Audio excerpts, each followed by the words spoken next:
Assalamualaikum warahmatullahi wabarakatuh. Perkenalkan, nama saya Adil Fitra dari kelas 7A Teknologi Rekayasa Jaringan Terprovokasi. Sebelumnya yang saya hormatin Ibu Dr. Insinyur Afrita Amelia STMT IPM selaku dosen pengampu mata kuliah kami. Yang saya hormatin para rekan-rekan mahasiswa teman-teman saya sekalian, izinkan saya menyampaikan hasil presentasi mengenai review judul skripsi yang sudah saya teliti dari 10 jurnal skripsi yang menjadi bahan pada pertemuan kali ini.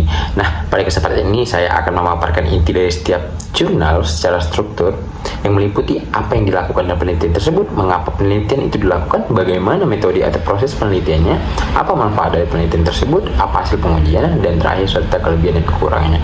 Seluruh isi yang akan saya pengen ini murni dari sumber hasil 10 review jurnal skripsi. Tujuan dari presentasi ini adalah agar seluruh materi dan 10 jurnal skripsi tersebut dapat dipahami secara ringkas, jelas, dan tetap sesuai isi aslinya. Jadi di sini saya akan memaparkan dan mempresentasikan secara ringkas, padat, dan jelas. Poin-poinnya tetap dapat. Nah, oke, kita mulai. Baik, di sini 10 judul review jurnal skripsi akan saya paparkan. Dan tidak semua akan saya bacakan isi dokumen ini, tetapi saya tanggapin 10 judul skripsi yang sudah saya review secara ringkas, padat, dan jelas. Nah, di sini saya akan jelasin satu persatu ya, setiap per judul ya. Baik, kita mulai dari judul pertama. Di sini judul pertamanya adalah prototipe pendeteksi kecelakaan pada kendaraan roda 2 menggunakan sensor akselerometer dan GPS dengan metode IoT berbasis node MCU. Baik, apa yang dilakukannya? Oke, di sini saya akan jelaskan. Penelitian ini membuat sebuah prototipe alat pendeteksi kecelakaan pada sepeda motor menggunakan sensor akselerometer G61 untuk membaca kemiringan kendaraan dan GPS Neo 7 untuk mengetahui lokasi, node MCU untuk mengirimkan notifikasi otomatis melalui telegram ketika sistem deteksi kondisi kecelakaan berdasarkan sudut kemiringan ekstrim. Selanjutnya, mengapa dilakukannya? Kecelakaan kendaraan roda 2 sering terlambat diketahui karena keluarga dan pihak berwenang hanya mendapat informasi dari saksi di sekitar lokasi. Untuk mempercepat proses penyelamatan dibutuhkan sistem otomatis yang langsung memberitahu bahwa kecelakaan telah terjadi.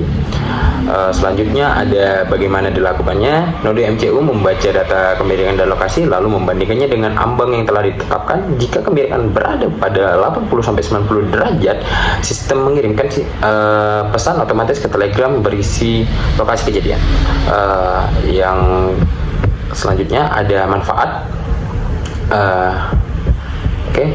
Manfaatnya itu sistem membantu memberikan informasi pesan otomatis,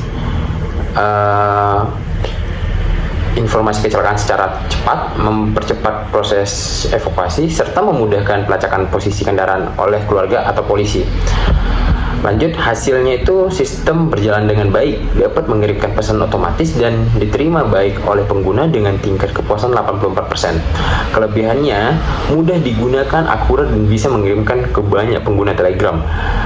Yang terakhir, kekurangannya itu adalah bergantung pada WiFi, akurasi GPS belum stabil dan belum menggunakan GSM mandiri. Nah, itu adalah judul yang pertama tentang prototipe pendeteksi kecelakaan pada kendaraan roda 2 menggunakan sensor akselerometer dan GPS dengan metode berbasis node MCU.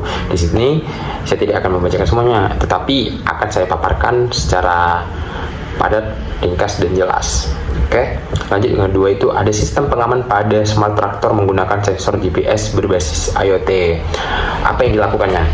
Baik, di sini penelitian ini mengembangkan sistem keamanan traktor berupa pelacakan lokasi secara real time dan pemutusan aki jarak jauh menggunakan ESP32, GPS Neo 6, dan relay. Lokasi ditampilkan pada platform Tinger IO. Lanjut, mengapa dilakukan? Traktor adalah aset pertanian bernilai tinggi dan rawan dicuri. Metode pengaman tradisional ini tidak cukup efektif dalam mencegah pencurian. Jadi lanjut kita bagaimana dilakukannya. GPS mengirimkan data posisi ke SP32, kemudian diteruskan ke dashboard Tinger IO. Relay dapat memutus aki jika ada indikasi pencurian LCD, menampilkan data GPS dan status perangkat. Manfaatnya apa? Manfaatnya memudahkan petani atau pemilik traktor dalam memonitor aset mereka, mengurangi risiko pencurian, dan memberikan kontrol jarak jauh pada sistem kelistrikan traktor. Hasil dari penelitian review judul ini, GPS memiliki error sangat kecil, kurang 1%. Relay dapat diaktifkan dengan delay 0,1 sampai 8 detik dan sistem berjalan stabil. Kelebihan dari ini adalah akurasinya tinggi, fitur pemutus aki, dan dashboard yang mudah dipahami. Kekurangannya, butuh internet kuat, belum memiliki notifikasi otomatis, dan fitur keamanan masih dasar. Lanjut kita ke judul nomor 3, itu implementasi sistem pemantauan lokasi kendaraan secara real time dengan perangkat GPS. Sistem pemantauan lokasi kendaraan real time berbasis SP32 dan GPS ini kenapa dilakukan? Apa yang dilakukan? Sistem ini dibuat untuk memantau lokasi kendaraan secara real time menggunakan GPS dan SP32. Data ditampilkan pada web dashboard yang menyediakan peta dan riwayat perjalanan. Mengapa dilakukannya? Banyak perusahaan kesulitan memantau kendaraan operasional sehingga sering terjadi penyalahgunaan kendaraan dan pemborosan bahan bakar. Oke, bagaimana dilakukannya? GPS membaca koordinat, SP32 mengelola lalu mengirim data ke server, dan dashboard menampilkan lokasi kendaraan secara real time beserta riwayatnya. Pengujian dilakukan menggunakan metode black box. Lanjut, manfaatnya apa? Manfaat dari judul ini adalah sistem meningkatkan keamanan dan efisiensi perjalanan dan pengawasan armada operasional. Hasilnya apa? Di sini saya akan jelaskan sistem bekerja sesuai spesifikasi, semua fitur web berjalan lancar, dan lokasi kendaraan dapat dipantau secara real time.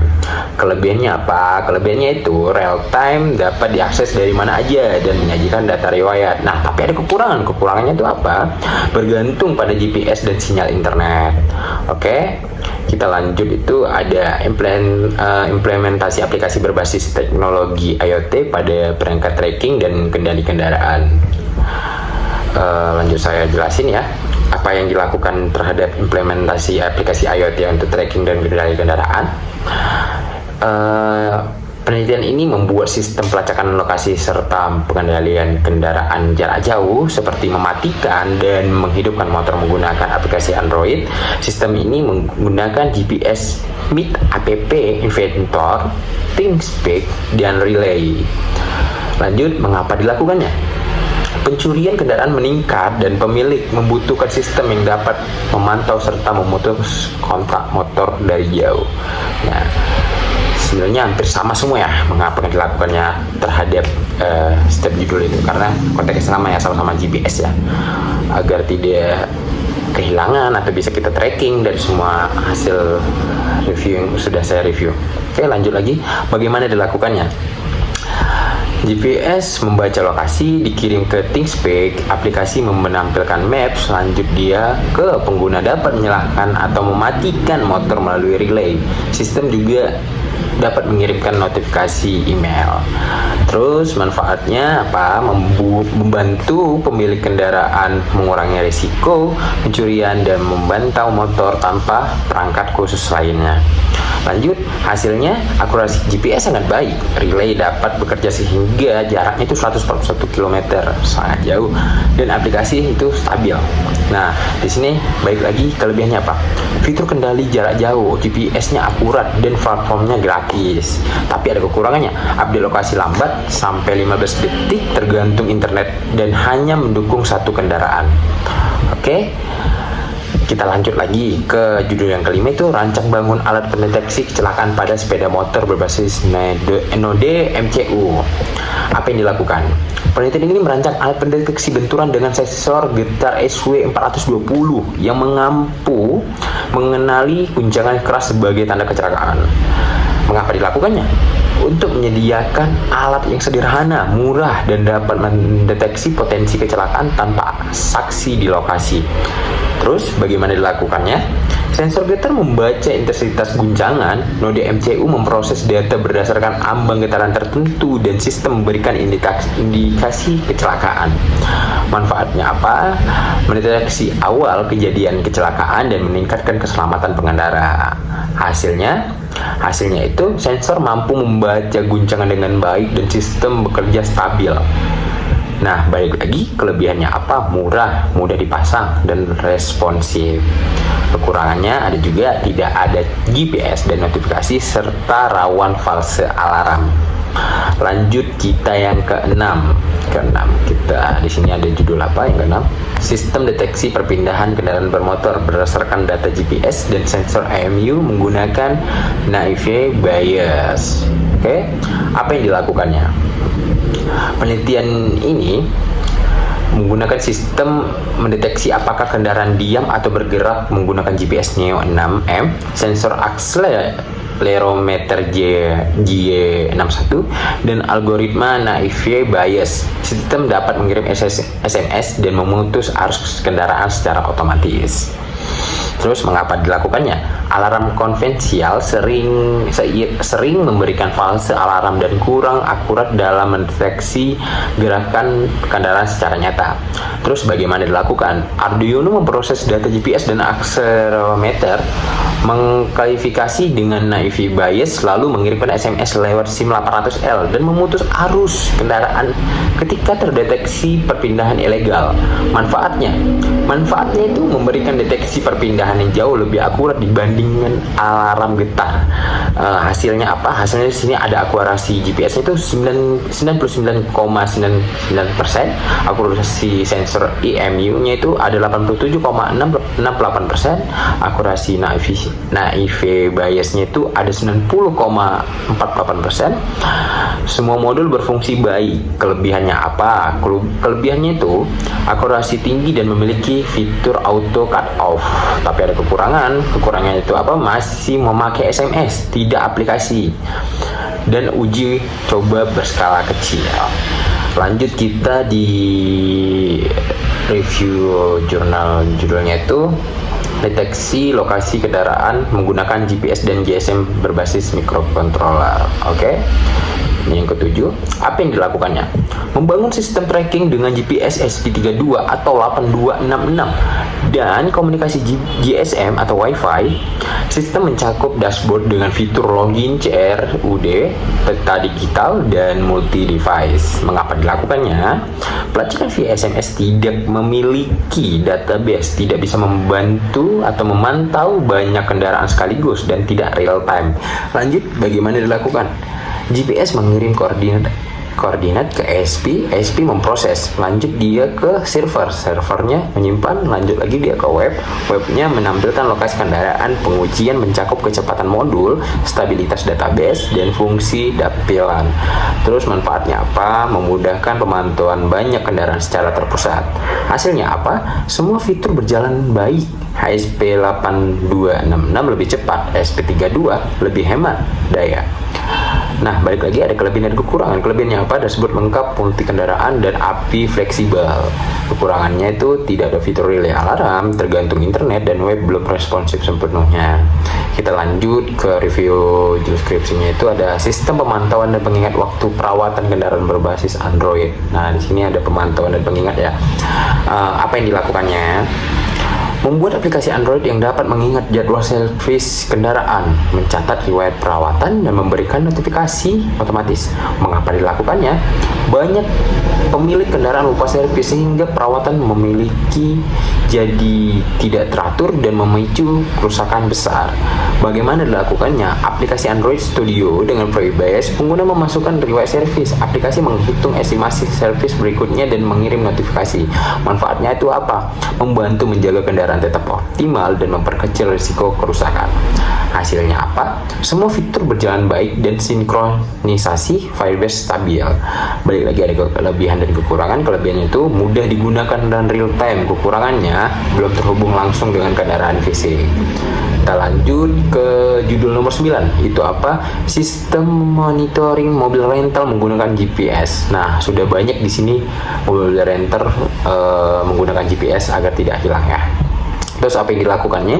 Sistem melacak mobil rental secara real time menggunakan Arduino, GPS, dan SIM 900 dengan fitur alert radius dan batas waktu sewa. Mengapa dilakukannya? Banyak kendaraan rental yang hilang atau salah gunakan penyewa. Kita ketahui memang iya, kalau tidak ada GPS, yang ada unit rental kita malah hilang. Jadi banyak rental-rental di mana-mana menggunakan GPS agar ketika penyewa tidak memulangkan kendaraan tetap bisa terpantau menggunakan GPS. Nah, bagaimana dilakukannya? GPS terhubung ke Arduino, Arduino terhubung langsung ke SIM 900, SIM 900 terhubung ke server terhubung ke web maps. Jika kendaraan melewati radius tertentu, status berubah menjadi waspada. Manfaatnya apa? Memudahkan pemilik rental mengawasi armada dan mencegah penyalahgunaan kendaraan. Hasilnya apa? GPS-nya itu akurat, alert radiusnya itu bekerja, dan dashboardnya itu baik. Nah, balik lagi ada kelebihan dan kekurangan. Kelebihannya itu apa? Akurat, multi device, dan alert otomatis. Kekurangannya apa? Tidak bisa memutus mesin, masih memakai GPRS. Jadi itu ketika kita pengen mematikan mesinnya itu belum bisa. Jadi cukup memantau lokasi kendaraan itu di mana gitu untuk melacak kalau misalnya kendaraan itu belum pulang ke tempat kita. Oke. Lanjut, yang terakhir itu ada simulasi yang ke-10 ya. Ada simulasi sistem keamanan kendaraan roda dengan roda 2 dengan smartphone dan GPS.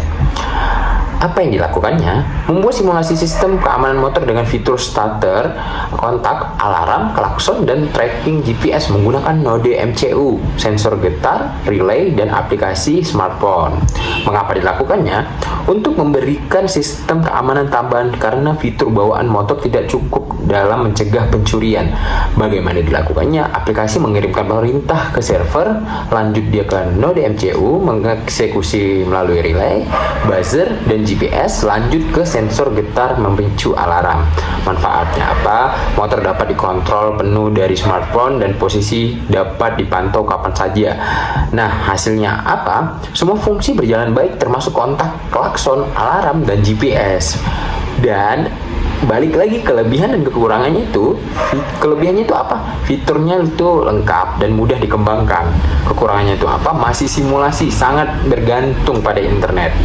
Nah, jadi kita sudah melihat hasil 10 review jurnal skripsi yang saya teliti, yaitu 10 jurnal ini menuju kayak lebih ke sistem GPS.